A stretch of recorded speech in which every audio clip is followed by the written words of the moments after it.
thing you have to know, who was here yesterday? So what do we do with tables in a Farscape panel? We trash them! We get rid of them! We get rid of them!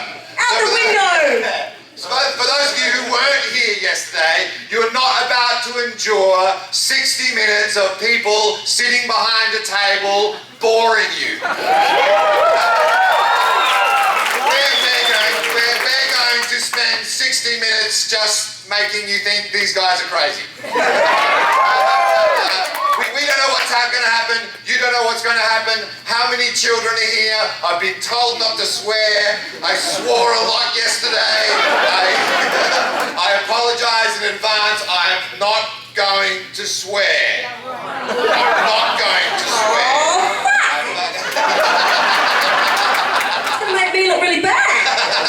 Paul is going to go nuts with the swearing. Hey, I just want to say, I want to point a massive finger to these, in a good way, to this amazing group of people. Can you guys just stand up?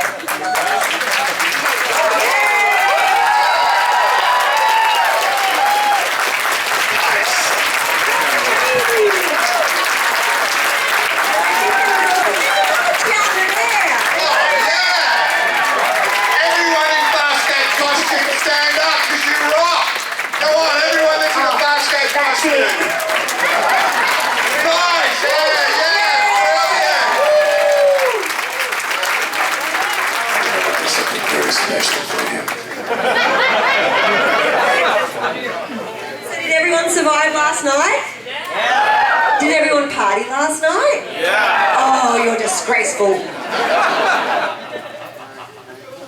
So we got questions today? Kick us off with a question, that'll get the ball rolling, and then we might not answer it, but at least we'll have something to talk about. You guys can come up to the microphone and form. I think we've scared them. You scared me. Can we look over and Paul's just not there? Paul! One of those things? I can't remember what you're talking about. It was probably very inappropriate to bring up. But you would sit, but the camera would be behind Ant's head, so you'd just see maybe his shoulder or something, and he'd be giving us all orders, and we'd be standing there in a row, the crew taking the orders, but instead of giving us his lines, you would just make up a whole sexual monologue that was, I learned on that show. I was innocent before that show.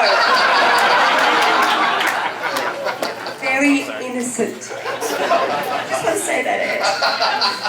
You tainted me. I think, look, the real amazing thing about Farscape was that we did have so much latitude with the script. I mean, very, very early on, the producers and the writers started seeing that we were mucking around with the script, and not just in the silly ways where we were playing just to try and keep our energy up, but also in the way that we were trying to make the stories work. I mean, television is rushed. It's always rushed, and when you're trying to do something as ambitious as Farscape, you've got a lot of boxes that you need to tick. And I think the real beauty of Farscape from an actor's perspective, and I have never encountered it on any other show ever, and that is that the writing department came down, and normally when the writing department comes down, get very scared. You fucking say that, that's what I wrote, that's what you're saying, that line comes after that line comes up. I swore, where's the swear jar? I need to pay $5 an hour. But the writers came down. I went, oh, what are we going to say? You're changing their script. And they came down and they went, you can change every single word you like, but the only thing you have to promise us is that you always make it better. The minute you start changing the script and we think that it's getting worse, then we're going to take that autonomy away from you. And it was a lovely gesture. It was a gesture of saying do it, but it was also a serious message around you just can't do it because. It's like, you can do it, but you've got to think about it. You've got to really make sure that you are adding it. And I think that one of the real great, and I don't know how to define this, Paul's probably better at defining things like this than me, but I think that a lot of the humour in Farscape is very Australian, because we were all Australian. I think it's, and there's something about the irreverence of Australian humour, and a lot of that humour came through ad-libs. So a lot of that irreverent humour came through us jamming out things and trying to create comedy and things like that. And that for me, even though there's no Australian accent in any of the regular cast, or Tammy McIntosh. But you know, I was doing an American accent and then all the other things, and I've lost my point. Gianna was really hot. Even though there wasn't an Australian. Yeah, even though you didn't hear Australian accents, I can still hear really Australian just sensibility throughout Farscape, and I think that's actually what also makes it different from shows that are shot in Los Angeles or Canada or things like that. You probably can't put your finger on it, but one of the things that I put my finger on is I look at Farscape and I go, oh, there's an Australian show. That really is an Australian show. There's something very, very Australian about that, which is strange because Australians don't make sci-fi. And it was great because all the directors, who were fabulous directors, wanted to make sci-fi. So it was like they were kids in a candy shop, yeah, just waiting to get their hands on it. So now I'm raving, and I'll hand over to you.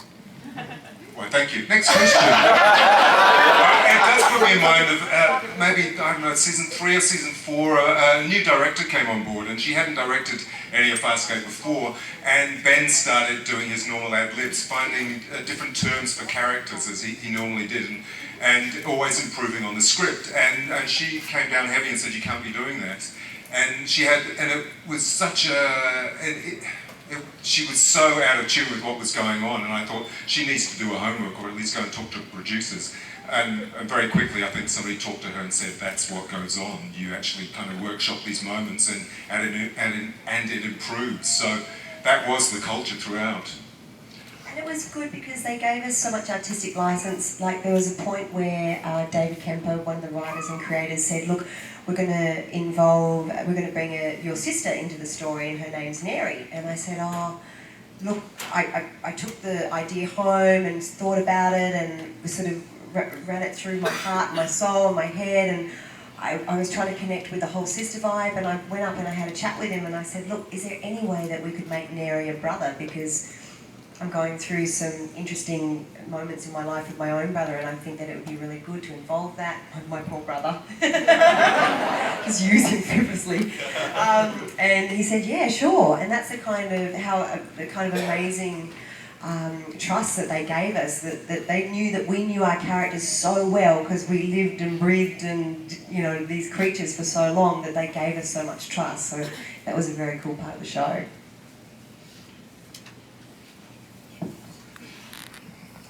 Okay, am I close enough so you can hear me?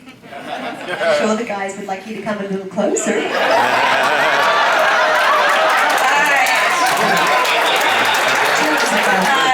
What's your question? First of all, I'd like to say I'm totally and completely jealous of your legs. They're amazing. I think everyone in here would agree with me. Your legs are amazing too, Ed. My question is more my curiosity. Did Dargo ever find out that you slept with John Crichton? I didn't. What?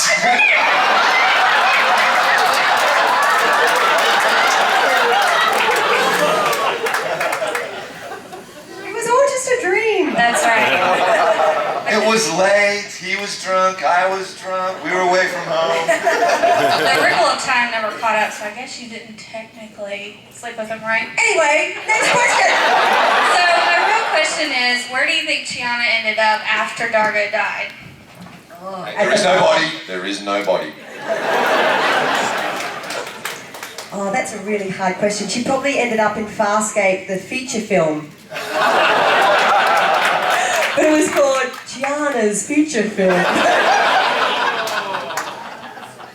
I don't know. I think she would have been extremely unravelled without her beautiful Dargo. Although I hated some of the things that I read in the script when they brought her and Jotham into the same kind of relationship, and I just hated that. And I went and I talked to the writers and I said, please don't make Chiana do this. And they said, look, we don't want G, we want Chi.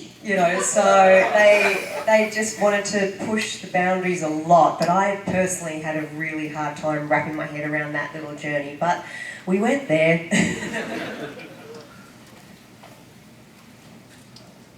All right.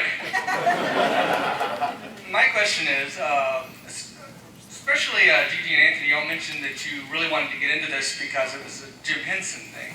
So how did each of y'all respond to the characters, especially of Rigel and Pilot, as actual characters? I mean, did you have a problem viewing the puppets as characters, or?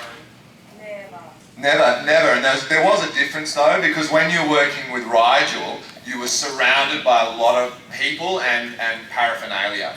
So you were stepping over puppeteers. They were working in and around you. Sometimes there'd be one for each arm, someone working the body, and sometimes they'd have a little moving rig if you had to. So there was a lot of things where you had to suspend your animation, your imagination, your disbelief when you were working with Rigel, which wasn't hard to do. But from my perspective, and I was talking about this with someone yesterday, the really awesome thing, because of the way the set was built, was working with Pilot. And it wasn't because of the size, which was absolutely awesome. It was that even when you were on set, even when you were doing the scenes, and behind the scenes, if you like, behind the movie magic, you couldn't see the puppeteers.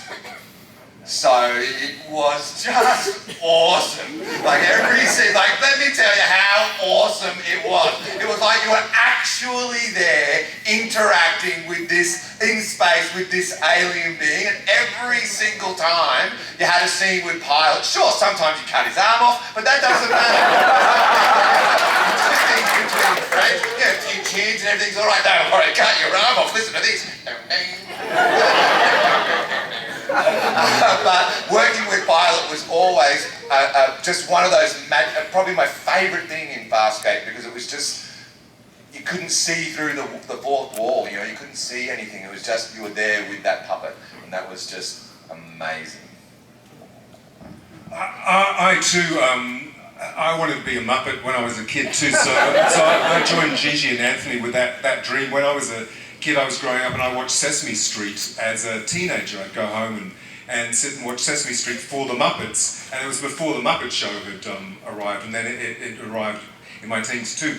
So I was pretty obsessed by the Muppets and the humour. I think you can learn so much off Warner Brothers cartoons, Bugs Bunny cartoons. I think Jeffrey Rush studied Bugs Bunny cartoons for his humour, one story.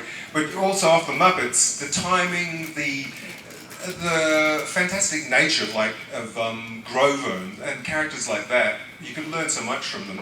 So it was a thrill to be working with Muppets. And with Rigel, I always felt like he was real, and you could relate to him as if he was real. And I always thought the directors should have actually directed Rigel through Rigel, rather than talking to the puppeteers. They should have talked to Rigel, and Rigel should have responded. Because as soon as you do a take, and then suddenly he'd be dead, and then you think, bring him back to life. And because I wanted to have a discussion with Rigel about how we could work the scene together, things like that. And Ben actually wrote an episode with me and Rigel in a spacecraft being chased by some big monster that was going to eat us. And it was a little kind of road movie, and I was thrilled when I got that episode, to have a whole episode just with me and Rigel together, collaborating, and I got to knock him out, which was enormous fun. And then he got to throw up all over me. Equally fun. And I think Pilot threw up over me too, I think. Something like that, anyway. I got to eat vomit. I remember that bit. Right. On one of the planets with Sukozu. And I was just thinking, what's the most crazy alien thing I can do with this vomit? And then in the take I just went...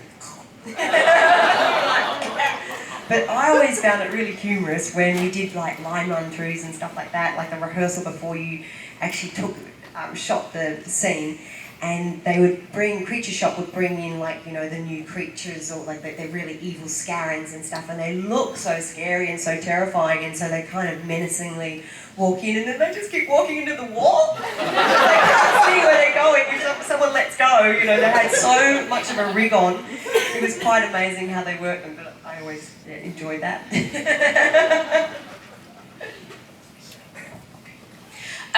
Really quickly, in response to the first question about the enduring legacy of Farscape, I was at the final Trelling Farscape Convention 2011. I don't think any of you guys were there. Some of us were there, though. And Ben Browder got out on stage, and he said the enduring enduring legacy of Farscape was hope, friendship, love, and Who was family. he trying to impress? It was very moving, but now the enduring legacy of Farscape They is didn't invite us. the ab-off in Scratch and Sniff between Chiana and Jewel, so thank you. My question is, okay, so when Jewel left, Dargo and Jewel kind of had a little thing going. It was cute. It was a little out of the blue, but I liked it. Yeah, they did. What? And she did not sleep with his son. Just throwing it out there. Tell it like it is, girlfriend. But then we get to Peacekeeper Wars, and all of a sudden we got Jungle Jewel, and she's jumping John as soon as she sees him. Did that offend you a little? Well, the reason that came about is because all the actresses on set wanted to sleep with me personally. So what the writers were And some of the trying to do actors. is that they were trying to incorporate, they would just go, oh, who wants to sleep with Anthony this week? Oh, that character, no, that one, that one. We've got to use this for the story, okay? So this week is Gianna, next week we'll do it with Jewel, things like that. And they sort of tried to bring that into the way that they developed the characters, but they found that became problematic, so and just a little bit diluted on someone's part, and so they ended up changing that. I think some of to answer that a little slightly seriously, is that some of the arcs, the character arcs, the journey arcs, towards the end of season 4 when we found out we'd been cancelled, and then trying to jam a lot of the loose threads that were there into a very short period of time in the mini-series, then we would all openly admit that some of those journeys weren't as elegant as they needed to be and weren't as fleshed out as what needs to be, because we just need to tie that up, we need to tie that up, we need to get that person away from that, and we need to get to this end point, because everyone has their masters and we had 4 hours, do you know what I mean? It's like, okay, in this 4 hours, what are you going to win, what are you going to lose, where are we going to go? And that's where I think you feel as a viewer some of those little bumps, but I think the wins are much better than the little bumps. And some shows have been cut cold, dead in the water, and haven't had that opportunity. So we were lucky to have that opportunity at least to try and tie up something in those 4 hours. So that was an enjoyable thing to do.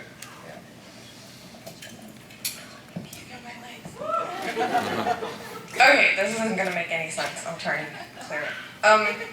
So Kiana and Dargo, Chiana, I always do it the wrong way. He doesn't know what my character's name is. It's fine. Gigi in makeup. Oh Lord, let's go sit down. I kind of felt like it was a father-daughter relationship, and then all of a sudden you were like sleeping with them, and I was like really weirded out. Things you do in Australia, it's just crazy.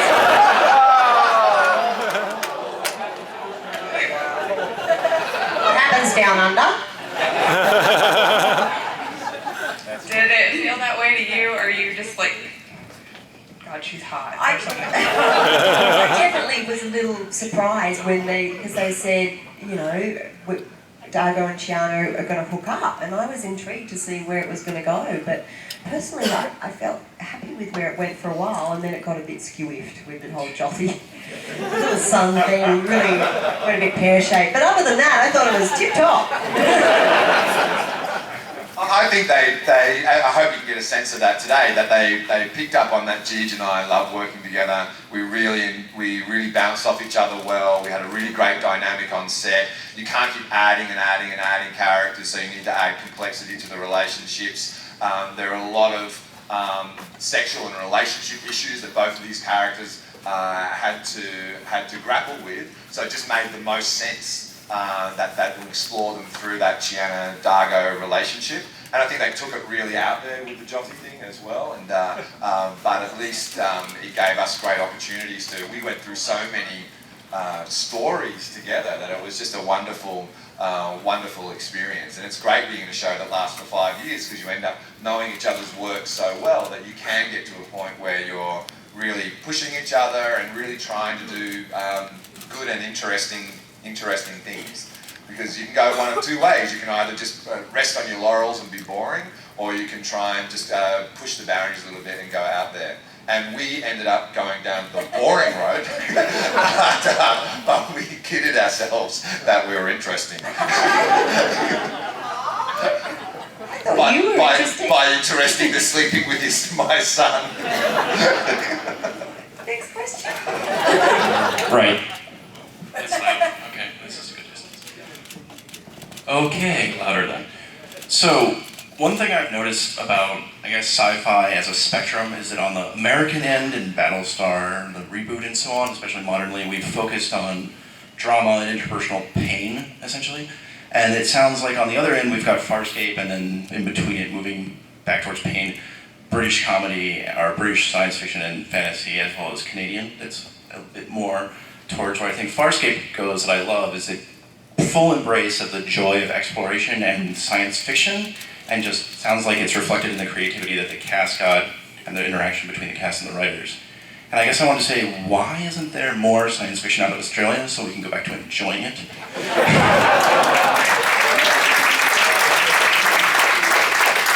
One of the things is that the Australian dollar is so strong against the US dollar.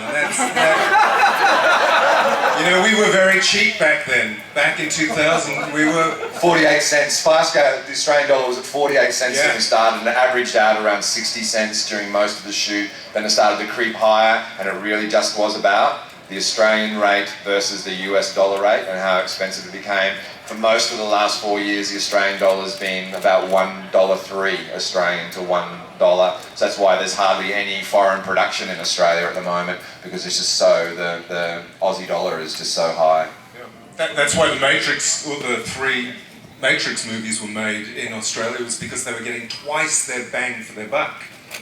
So that's the kind of cold hard fact. But also there's a lack of imagination to a degree in the Australian TV industry to think that we could create sci-fi. We could still create sci-fi. You can create sci-fi on a budget. You don't have to have an enormous budget. But there's culturally, I don't think we think that we could sell it to Australian people, and therefore they don't produce it. Unfortunately, we produce a lot of teleseries about the criminal underbelly, or kind of about the kind of glamorization of the criminal underbelly in Australia in its past, which gets a little tedious. And now we have a lot of dodgy reality shows too, and then we have reality shows about reality shows. What about I don't know, I don't watch it personally, but a friend of mine is Please Marry My Son. Have you seen that one? Oh, it's terrible, but I don't watch it. It's really bad. When I was a little boy, my favourite toy was my Hoth battle set. Yes. You know, and when I got that Hoth battle set for Christmas, I was just so stoked that I could just get my Star Wars dolls, get on that Hoth battle set, and play and imagine what it would like to be in Star Wars. And to come to the one point of your question, I think Farscape is created with that spirit. Other shows like BSG Reboot, which I love, are going, how can we explore, in a metaphorical context through science fiction, the idea of the other, the idea of racism, the idea of exclusion, the idea of trust, all these type of things, and how can we really dig the depths of those themes. That's wonderful, and that's why I'm a big fan of that show. But the creators of Farscape is more along the vibe of, man, let's make a show where the Hoth battle set is like real life size.